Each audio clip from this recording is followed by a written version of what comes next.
Middle East protests flare up with unusual intensity at UC Irvine, and when 11 students were arrested last month for heckling Israeli Ambassador Michael Oren, it touched off a controversy that won't go away. Joining me to discuss right, wrong in the Middle East, Rabbi Dov Fischer of the Young Israel of Orange County Synagogue in Irvine, and Hussam Elush, Southern California Executive Director of CAIR, the Council on American Islamic Relations. Welcome, gentlemen. Thank you. Hussam, let me ask you, why is there so much anger over this issue at UC Irvine? It puzzles me, actually. The whole controversy of this issue has been overblown, out of proportion. I mean, what we have here is a bunch of students who peacefully protested the political speech of a representative of a foreign government at a student event on campus. You know, this happens all the time, every campus. It happened to our president during the commencement speech, during the State of the Union speech. It happened to members of Congress across the nation when they did the healthcare town hall meetings. It's just puzzling to see why, you know, there's an attempt to make this out of proportion.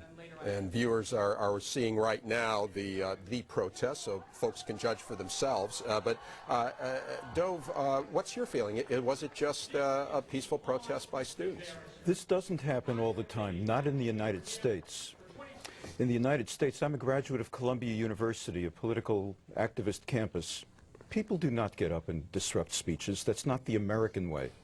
The American way is that First Amendment rights apply to everybody, and we don't have the right to shout fire in a crowded theater, and we don't have the right to get up and disrupt the program because the U.S. Constitution, as it's interpreted, says that while there's freedom of speech, and everyone's got that right, when those rights conflict, we have what are known as time, place, and manner restrictions. Quick example. Time. I'm allowed free speech to demonstrate and chant, but not at 3 o'clock in the morning.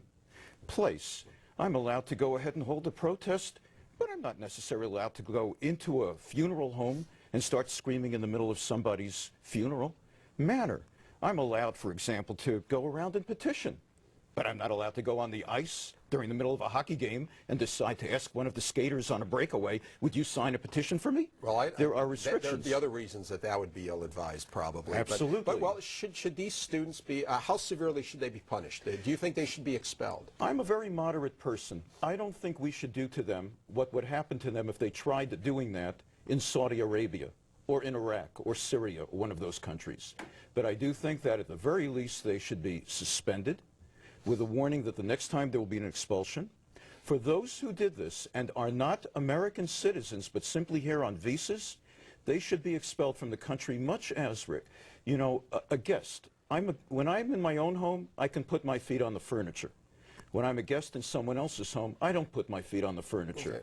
And in the same way, if they want to scream and yell at Ahmadinejad and see how that works, great. But when you're a guest in our country, you play it by American rules. Hussam, what do you think about that? Obviously, there are a lot of misperceptions existing here, and that's part of the problem we have. Whenever Muslim students do something that many Americans are engaged in, immediately we're bringing up Saudi Arabia and Ahmadinejad.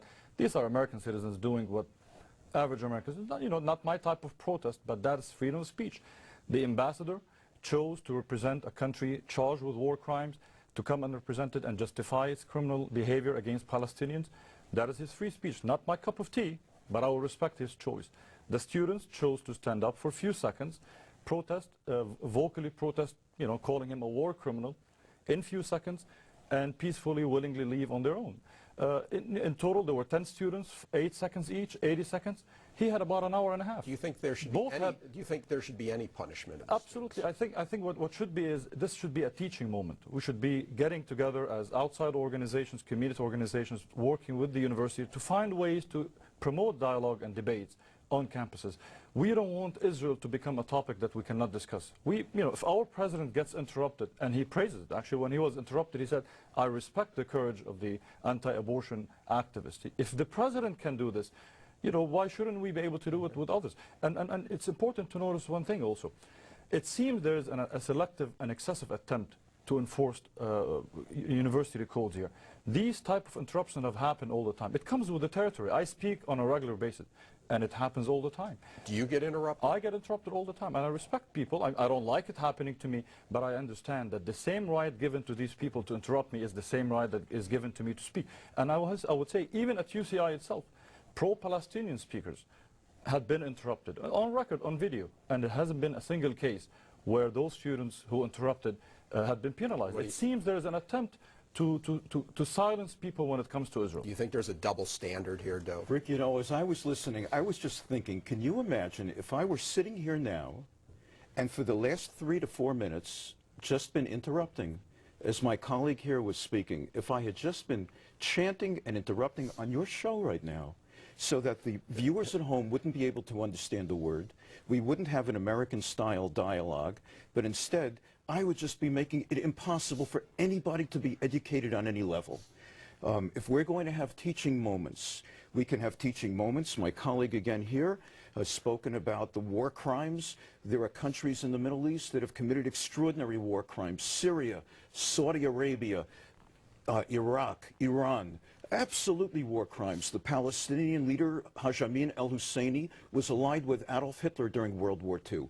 So if we're going to talk about war crimes, we can talk about that. But I think it's important to remember the difference between what Joe Wilson, the congressman, did. It was inappropriate to call out "you lie" during the State of the Union. But you know, he said, "You lie." Everybody was shocked. And after that 2-syllable interruption, man, he was silent the rest of the way. This is very different from what the viewers just saw in terms of that snippet that was just shown of people getting up and disrupting, and it was coordinated. So what happened was, after the first person called and screamed and was taken out, it was quiet a few moments, then another person. It was a premeditated program aimed at preventing the speaker from speaking. That would be like 30 congressional representatives coming in and planning every 5 minutes. Another one of us gets up while Obama's speaking and says, "You lie," and makes a big ruckus. Dov, yes. Back, rather than just talk about, you know, what the students did, is there really a bigger issue here? Is it because there's the feelings in the community, one side or the other, when it comes to the Middle East, are so passionate that that explains to some extent the anger on both sides here? Well, you know, I feel as passionately about Israel as the haven for the Jewish people. And for that matter, I support the Jewish right of Jews to live anywhere in the world, including Judea and Samaria, in what some call the West Bank. And yet I look at Mr. Elush, I extend my hand in friendship, and even though we may be of different philosophy, I extend my hand in friendship, and we have a civil discourse. So the passions are strong. Mr. Elush regards Israel. He used extremely strong language. We're having a civil discourse. We don't agree with it. We passionately disagree. I don't think that we can excuse what's going on at UC Irvine simply because people feel passionate. I think that people who understand the American way understand that free speech is accorded both sides.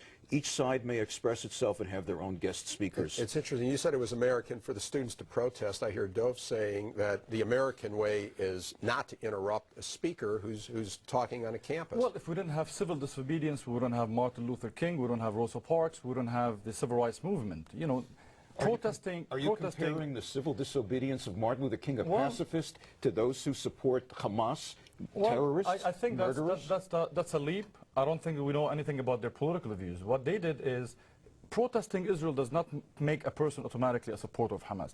Israel is engaged, as we speak, with violations of international law. This is not. I also protest Israel. I am very angry that Israel has frozen Jewish settlements in Judea, Samaria. I'd like more Jews to be living in Judea, Samaria. That doesn't make me an anti-Jew, and absolutely I agree with you. And you have the right to say that. Someone can be anti-Israel, a Muslim can be anti-Israel, and that doesn't mean he or she is Hamas. It doesn't have to be anti-Israel. It has to be pro-peace, pro-justice. Speaking against... That sounds good. I mean, what we're talking about, UN, international, even Israeli human rights organizations have accused Israel of ongoing war crimes against the Palestinian people as they confiscate their land, illegally build on their land, as they try to build the apartheid wall. enforce apartheid-like policies on the Palestinian people. This is ongoing. Apartheid wall, are you referring to the wall that keeps terrorists out from suicide bombing in Israel? The wall that is built on Palestinian land. This is Israel in Judea and Samaria on the Jewish land of land. Palestine. We disagree. It's called the land of Palestine. But we like each other. Well, everybody calls it Palestine. Nobody. No, I mean, Everyone calls it Palestine? It is Palestine. Even Israel. Even Netanyahu. Even Netanyahu, the right-wing person, is calling it Palestine. I'm part of the world of everyone. I'm part of the world of everyone. You're entitled to your opinion. I call it Judea and Samaria. You're entitled to your opinion, but the reality is these students felt there's a need to shame a representative of a country engaged, not only accused and engaged in war crimes. He himself, who is a U.S. citizen, gave up his citizenship to join the Israeli army. I'm talking about Ambassador Michael Oren, to fight in the war of Lebanon, invading of Lebanon, causing over 30,000 people death, mostly civilian. So he himself could be charged with war crime. So the students felt there was a need for them to expose, to bring light to this person's history and the country he represents. They did it peacefully, they left peacefully. Again, it's not my cup of tea, but you know what? Having a person represent the state of Israel and its crimes is not my cup of tea. Freedom of speech this constant goes reference both ways. to the crimes of Israel. Israel is a remarkable country of freedom, democracy, the only country of its sort in the Middle East where there are a free and robust press. Arab Muslim citizens of Israel get Israeli government payments for every child the Arab Muslims have. They receive government benefits. They receive unemployment benefits. They have seats in the Knesset. There's an Arab Muslim on the Israeli Supreme Court. Do you know there are no Jews living in Saudi Arabia at all? Go ahead and find Jews on an Iraqi government Supreme Court or in Kuwait or anywhere like that. Arab Muslims are able to get full freedom. They even receive Israeli support for public schools to teach them in the Arabic language. Israel supports and provides funds from the government for Muslim religious institutions. So when we use the term crimes, it's very easy to say in a quick kind of bandied way, the real war crimes we've lived in our time, unfortunately, have included 25,000 people murdered overnight in Syria by her government. The massive crimes of Saddam Hussein in Iraq, where he wiped out Kurds in northern Iraq. Well, do you deny any of the do you deny any of the you know, the allegations that have been made by that UN report against Israel? The United Nations Goldstone report was one-sided. We recognize the report. It's been condemned. Don't forget about Israel. It's been condemned by fair-minded Americans as well, and we're going to see the United States in the United Nations as well condemning it. It was done by individuals who already had a particular position before they did the report. Let me ask Hassam. Richard Goldstone, I mean, a well-known Jewish judge from South Africa who calls himself Zionist. He said, I'm a proud Zionist, but I can't cover up the crimes. He won there. Before that, let's not go far away. Before that, Professor Richard Falk, also a Jewish UN We Jews have a lot of Jews who take the other side. The point is, it's not like the Arabs. We can't call them Jews biased. Some of our biggest problems. To go back on two things that I want to make sure clearly. To talk about crimes committed by other countries, I'll be more than glad. I've committed, you know, I've talked about them. I condemn them. You know, whether it's in Saddam Hussein by Iraq and so on. What is condemn what Saudi Arabia absolutely has done to, anything that is done, anything that brings out human rights violations, I'll be the first one, gladly. And then gentlemen, I'm sorry that I now have to interrupt and deprive both of you of speaking, but I have never had to say so little, and I think we do have a sense of the strong passions that fuel the behavior by the students, and I'd love to have you guys back.